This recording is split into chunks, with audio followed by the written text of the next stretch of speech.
हर्षवर्धन जी, फिरोजाबाद से। श्री हरिवंश महाराज जी। महाराज जी, देह भाव खत्म होने के बाद पहले भगवत प्राप्ति होती है, भाव देह मिलती है, और क्या भाव देह मिलना और भगवत प्राप्ति एक ही बात है? अलग अलग है। भगवत भजन की पद्धतियां हैं।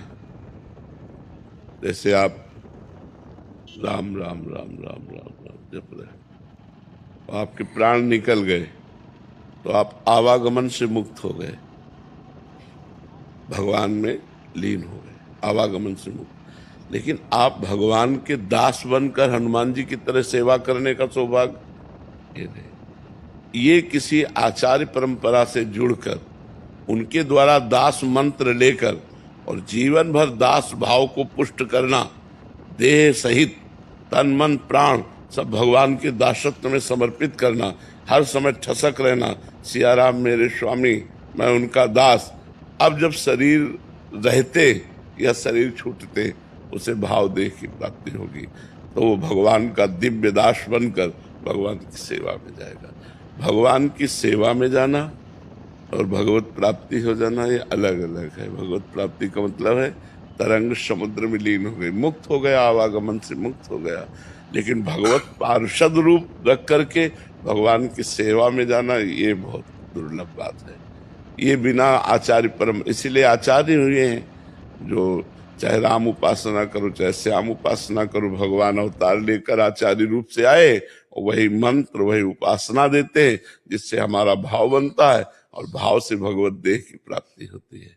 समझ रहे ना भारत जी, तो हमें प्रभु से भजन की मांग करनी चाहिए या फिर उनकी सेवा मांगनी चाहिए कि हमें भाव दे मिले और आपकी सेवा में जाए, या भजन मांगे प्रभु से?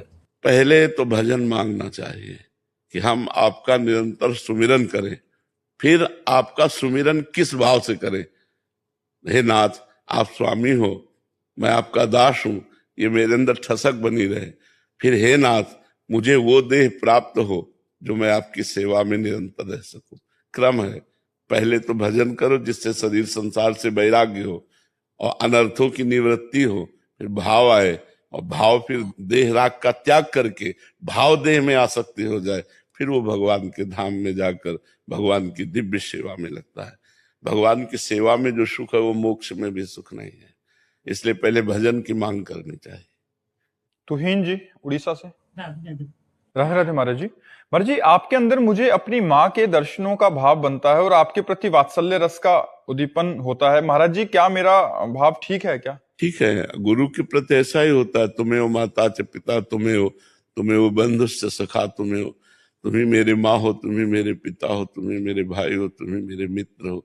जब ऐसा भाव आना तो वो कोई दोष नहीं है, अच्छी बात है, अच्छी बात है।